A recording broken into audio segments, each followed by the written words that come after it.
Halo semua, kita bertemu lagi pada pembelajaran IPA untuk kelas 9. Kali ini materi yang akan kita bahas adalah komponen tanah.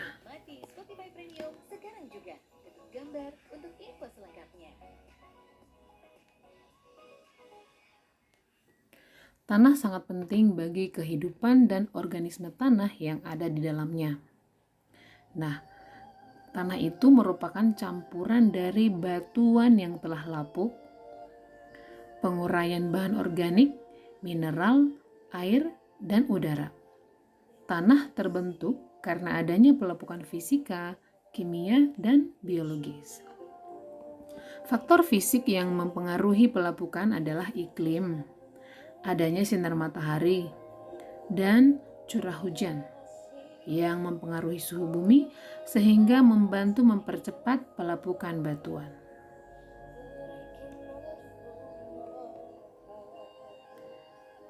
Selain itu, pelapukan secara biologis dibantu oleh adanya mikroorganisme tanah dan jenis vegetasi tumbuhan juga mempengaruhi proses pembentukan tanah.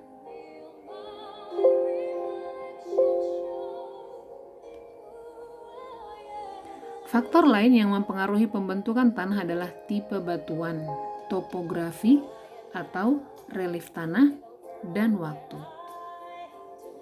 Ketika tanah digali sampai dalam, biasanya tampak lapisan-lapisan tanah, disebut dengan horizon tanah, yang memiliki gradasi warna yang berbeda seperti gambar berikut.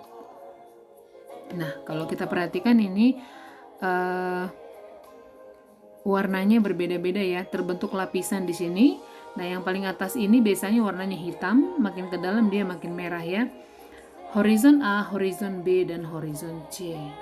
Ya, horizon A merupakan lapisan teratas, terdiri atas campuran dari pelapukan batuan dengan berbagai tekstur ya. Di sana juga banyak terdapat organisme hidup dan zat organik. Nah, horizon B lebih dalam ya, merupakan lapisan yang memiliki kandungan zat organik lebih sedikit. Jadi di sini zat organiknya lebih, misalnya mineralnya sudah lebih sedikit ya. Udaranya juga lebih sedikit. Kemudian horizon C merupakan lapisan yang tersusun atas batuan ya. Berperan sebagai media utama material untuk tanah bagian atas. Jadi nanti kalau batuan ini sudah melapuk, nanti ini akan berubah menjadi tanah ke horizon B. Nah, begitu seterusnya.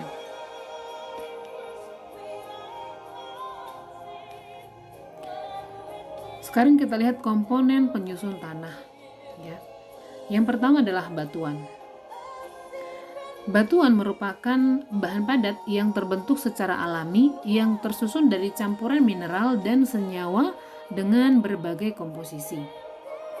Para ahli geologi mengelompokkan batuan menjadi 3 jenis berdasarkan proses terjadinya, yaitu ada batuan beku, batuan sedimen, dan metamorf. Nah, batuan juga dapat berasal dari magma gunung berapi yang mendingin. Nah, batuan-batuan yang ada di bumi tersebut mengalami pelapukan sehingga menjadi bahan pembentuk tanah.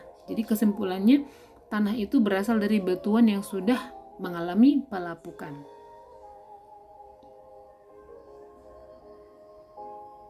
Perhatikan gambar. Komponen tanah yang kedua adalah udara. Yang pertama tadi adalah batuan, yang kedua adalah udara. Nah, apakah udara juga ada di tanah? Meskipun tanah adalah benda yang kelihatannya padat, tetapi sebenarnya pada tanah tersebut terdapat rongga-rongga yang berisi udara. Selain di antara partikel tanah, rongga udara juga terdapat di antara batuan yang terdapat di tanah.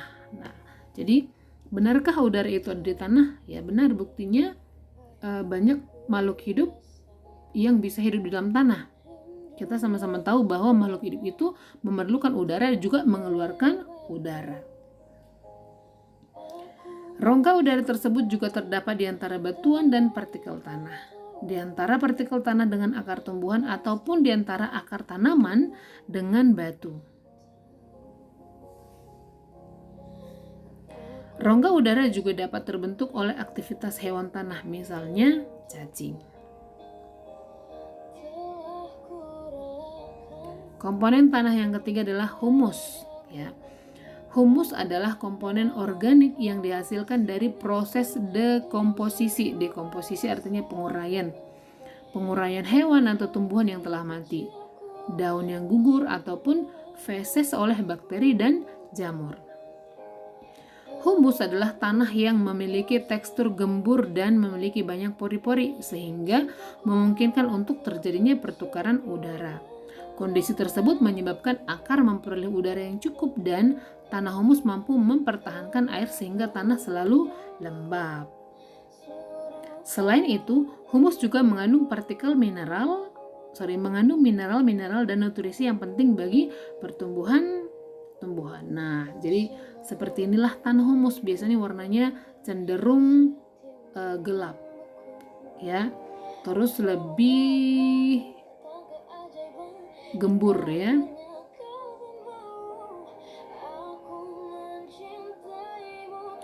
Yang keempat adalah air. Makhluk hidup yang hidup di tanah pada umumnya membutuhkan kelembapan tanah. Kelembapan tanah disebabkan karena keberadaan air di dalam tanah. Begitu pula tumbuhan juga membutuhkan air. Air diserap oleh tumbuhan setelah air menembus tanah dan mencapai akar. Jadi di tanah juga pasti ada air. Yang kelima adalah mineral. Tanah dapat berasal dari perapukan batuan dan kerak bumi. Kerak bumi memiliki ketebalan 10-15 km atau bahkan lebih. Di dalam kerak bumi inilah banyak terdapat kandungan mineral berupa ion-ion positif dan ion-ion negatif. Beberapa ion positif yang ada dalam tanah adalah kalium, kalsium, magnesium, sedangkan ion-ion negatif adalah nitrat, NO3 negatif, fosfat, H2PO4 negatif, dan sulfat SO4 2 negatif. Nah, ion-ion tersebut merupakan nutrisi bagi tumbuhan yang diserap melalui akar. Kandungan mineral dalam tanah yang berbeda-beda menentukan sifat dan karakter suatu tanah. Tanah yang subur tidak hanya ditentukan oleh kandungan mineral di dalamnya, tetapi juga sifat fisika dan sifat kimia tanah. Sifat fisika tanah mencakup tekstur dan struktur tanah. Ini kita garis bawah, ya. Teksturnya dan strukturnya. Salah satu sifat kimia tanah yang menjadi indikator kesuburan tanah adalah derajat keasaman atau pH tanah. Tanah yang subur memiliki pH tanah sekitar 7. Artinya dia tidak asam, tidak basa. Pada kisaran pH tersebut, tumbuhan dapat menyerap nutrisi secara optimal. Karena banyak menyerap panas, maka kandungan air pada tanah yang gelap akan lebih cepat menguap sehingga tanah menjadi lebih cepat kering. Kondisi warna tanah inilah yang tidak langsung dapat dikatakan berpengaruh terhadap tingkat kesuburan tanah. Oke. Nah, yang terakhir adalah komponen organik. Tanah merupakan tempat hidup dari berbagai makhluk hidup mulai dari bakteri, jamur, alga, serangga, dan cacing tanah.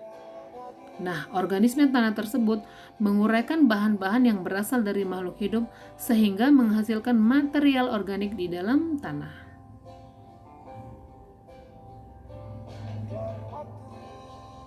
Sekarang kita bahas upaya menjaga kelestarian tanah.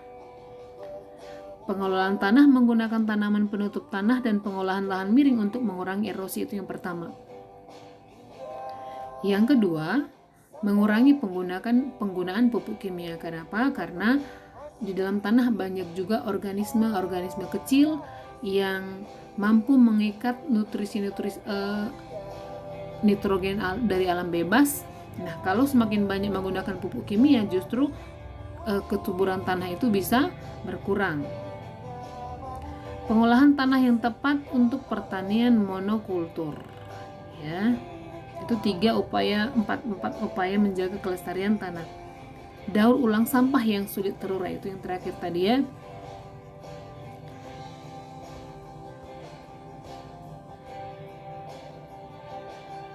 Oke. Sekian dan terima kasih.